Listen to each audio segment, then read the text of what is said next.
This video is brought to you by NordVPN. The world is changed. I feel it in the water. I feel it in the earth. I smell it in the air.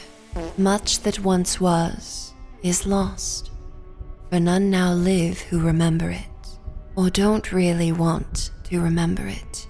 The year is 2016, and the world began its descent into madness. Something political happened. A very important gorilla died, and Overwatch was apparently more than just SFM bait.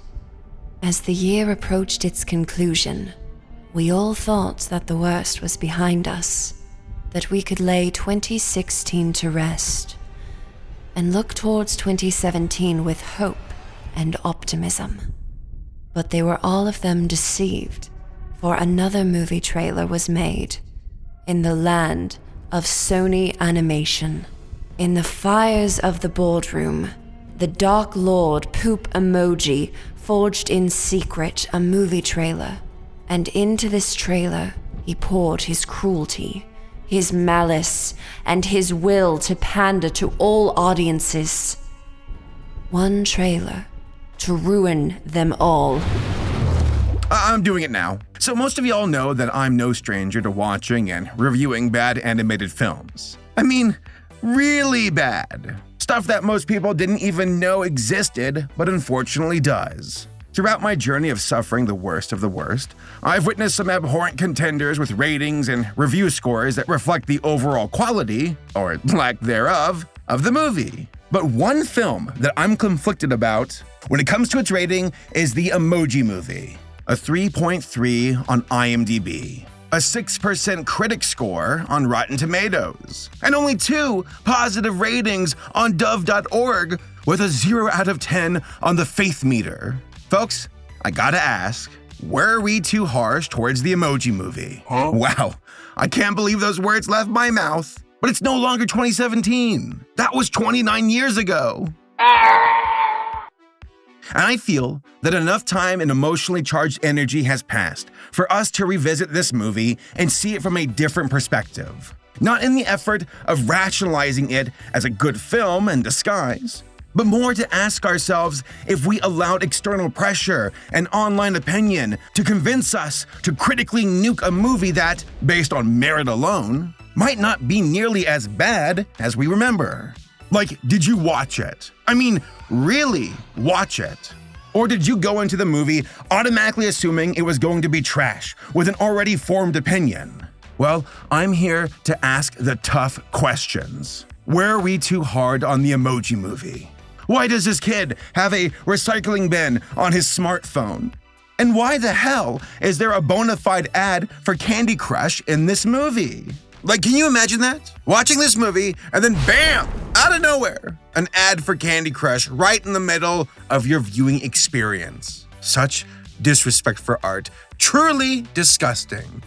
This video is brought to you by NordVPN. Don't be like the kid from the Emoji Movie who browses the web without a VPN.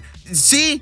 His phone is full of trolls for some reason. Clearly, he's basic and he fell off plus ratio. But you can avoid his fate with NordVPN.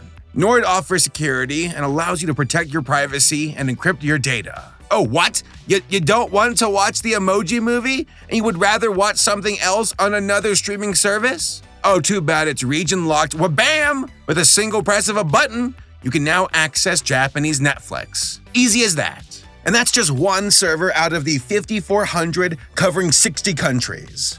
Also, NordVPN is super fast with no bandwidth throttling and streams to your PC and smart device with speed and security. Plus, Nord includes a threat protection feature which offers even more security against cyber threats. It blocks trackers, malicious ads like the Emoji Movie, and steers you away from harmful websites and files. So, hit up my link in the description down below and go to nordvpn.com/Saberspark and get 4 months for free. It's risk-free and includes Nord's 30-day money-back guarantee. If only the kid in this movie knew how to protect his smart devices. We could have avoided the Emoji Movie altogether. You fool! Kid, you dumb child! This is all your fault! I'm gonna drop you in the recycling bin. So, what are the origins behind the Emoji Movie? Well, to my genuine surprise, it was actually involved in a bidding war between Sony, Warner, and Paramount. I guess Sony really wanted to make this movie.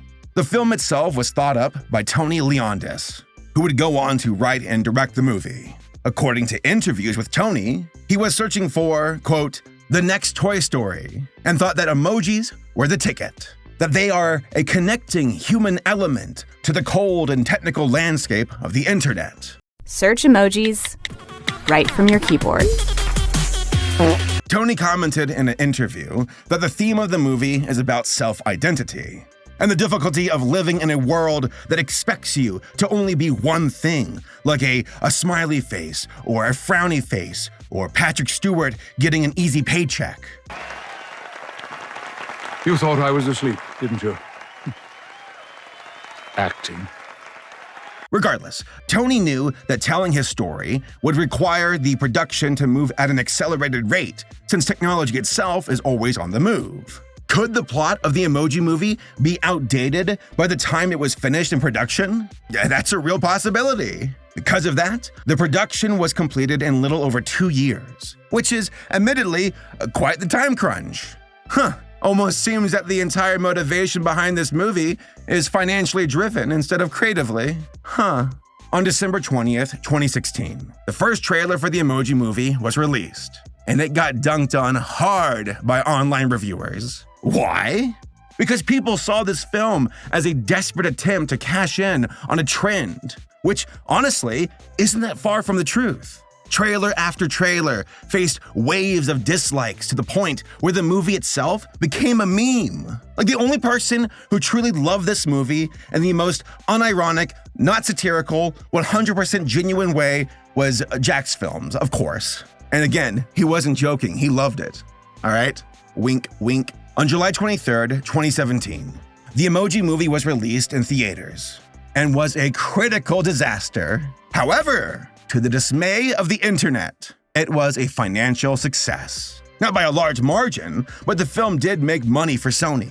Hell, one of Sony's marketing executives was on record saying, quote, the Emoji Movie was built for people under 18. So, we wanted to give the movie its best chance. What other wide release with a score under 8% has opened north of 20 million? I don't think there is one, end quote. He basically said, we know the movie was bad, but kids are stupid, so who cares? Also, we made money, so go screw yourselves. Yeah, hard to believe that this would be the same studio to field Spider-Verse a year later. What? So, what's the Emoji Movie about? Well, it takes place in the magical world of your phone. That's right, the one in your hand right now. It's a little city with its apps and emojis. Emojis who are defined by their lone expression, if they are an expression emoji. Gene here, our main character, is a meh. But he does not want to be just a meh. He wants to laugh and smile and have other emotions. But that is not allowed, especially since he's replacing his dad as the meh on the phone. That's right, emojis bang. By the way, the phone belongs to a teenage boy named Alex, who has a crush on a girl. One day during class, Alex tries to send a meh emoji to the girl, but Gene freaks out, and instead of a meh, Alex sends the emoji equivalent of a seizure. He thinks his phone is broken and decides to go to the not Apple store to hard reset his device because apparently he needs help with that? Okay, can't just do it yourself? Embarrassed for being so much more expressive than other emoji, Gene sets off on a journey along with a high-five emoji and a purple-haired computer hacker girl emoji, who for some reason has a body, because she's a girl, gotta look feminine, right?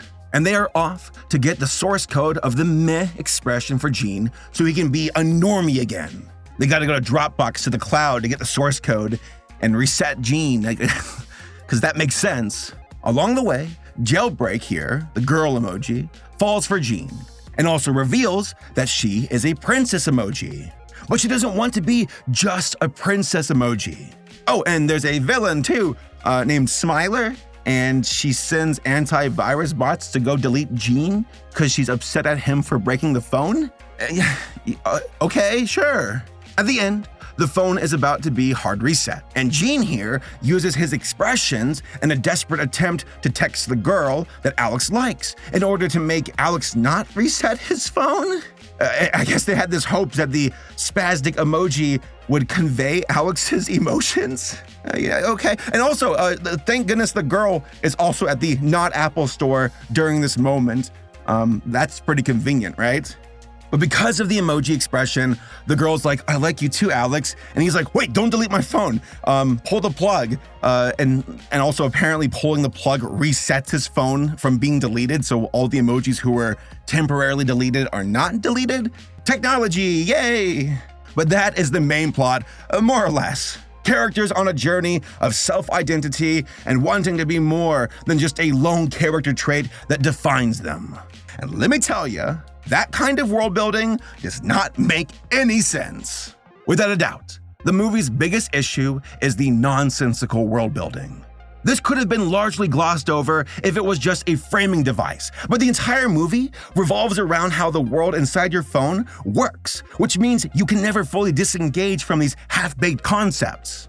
In this film, emojis are living, breathing beings that exist inside your phone and report to work every day. To stand around in a cube on the off chance that the kid who owns their phone needs to use them in a text response. But here's the thing. Their performance isn't directly used in real time.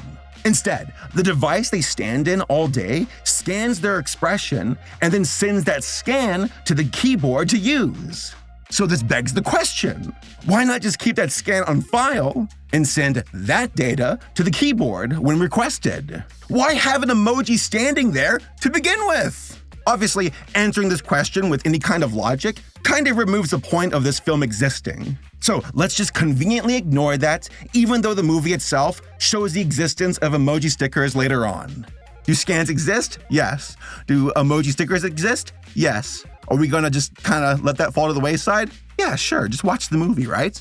Another issue this film runs into is the logic of expressions with the emojis.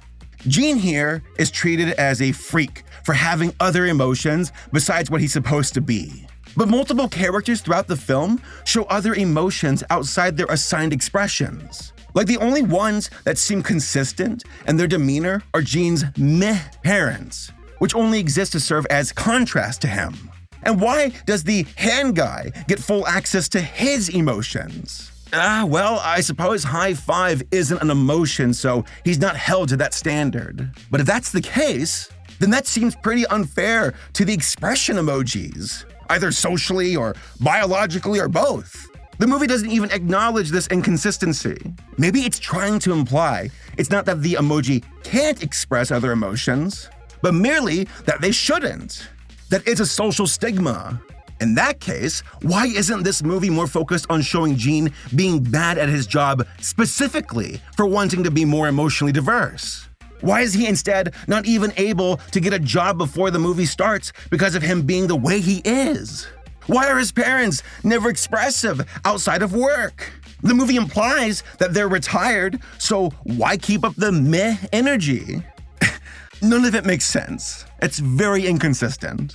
Also, this film seems to have a fast and loose relationship with how a smartphone actually works, which, in a vacuum, for the record, is fine. Movies can create their own rules as long as they stick to them.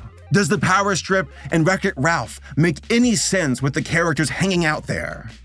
No, absolutely not. But who cares? It's fun. It's convenient. Let's ignore it and move forward. But here's the thing about the Emoji Movie. It is incredibly inconsistent with the rules it establishes. Rules based on things that most people have a degree of familiarity with. That's the entire point of the film, isn't it?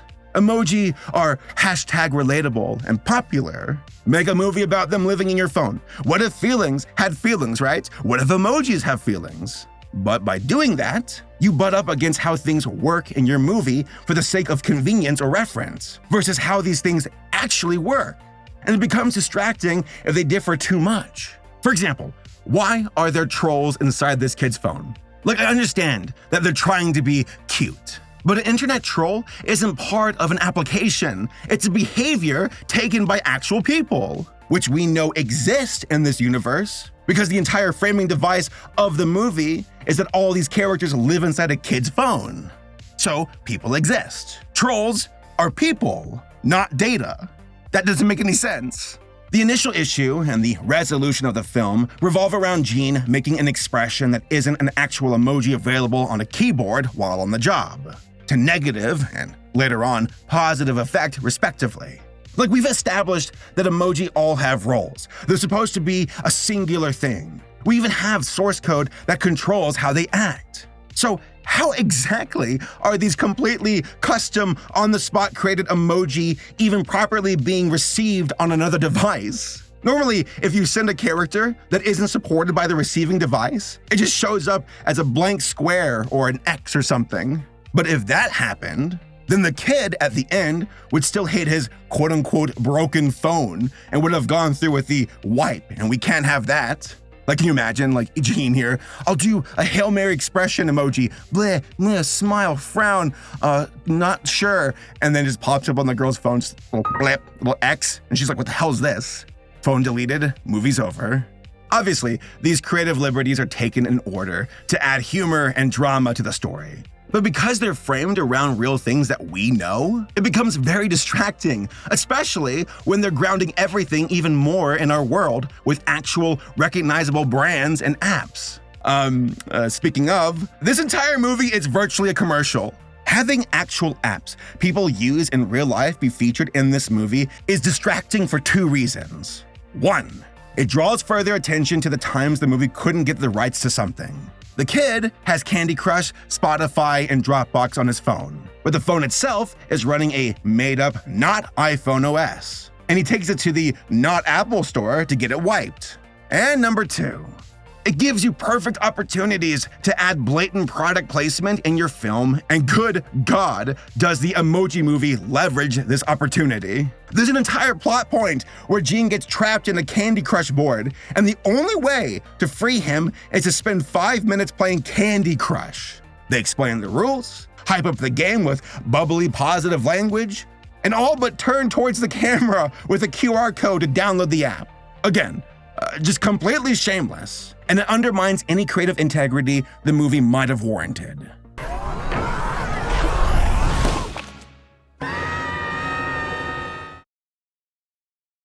So, in conclusion, was the Emoji Movie as bad as the reviews and online zeitgeist of 2017 claimed? Yes and no. The Emoji Movie on rewatch isn't a poorly made movie on a technical level, but its cynical motivations for even being made in the first place are so blatantly transparent that it can't help but generate disgust. Like, let's pretend that the Emoji Movie avoided any mention or promotion for apps and games from real-life companies. Just a bunch of off-brand stand-ins for the sake of being the phone's version of Facebook or YouTube or Instagram. If we're just talking about the movie itself, with no mention of trendy apps and companies, then what we have here is a straightforward generic story with default characters and a plot that has been told 1,000 times over. The visuals, competent. The story and characters, boring and predictable. The themes? This looks strangely familiar. It's because we've been here before. If you want to watch a movie about a character trying to find worth in their own self-identity, then go watch A Bug's Life, or Wreck-It Ralph, or literally Rudolph the Red-Nosed Reindeer. It's been done before, and much better too. So, when only considering the creative aspects of the Emoji Movie, I'd say we're left with a below-average story with solid animation that probably deserves a 3.5 or 4 out of 10. In that regard, I'd say 2017 reviews for the movie were a little too harsh. But the Emoji Movie isn't just that. The contempt for this movie isn't for the movie itself, it's for why it was made. It was undeniably chasing a trend with a shelf life, and it shoved a bunch of ads into the movie along the way. The creative aspects of the film were window dressing for a glorified commercial. Any authenticity the Emoji Movie could have potentially cultivated with its story and characters was sacrificed the moment that Candy Crush popped up on the screen. So from that perspective, then yeah, the Emoji Movie deserves the hate it received for being generic and a corporate springboard.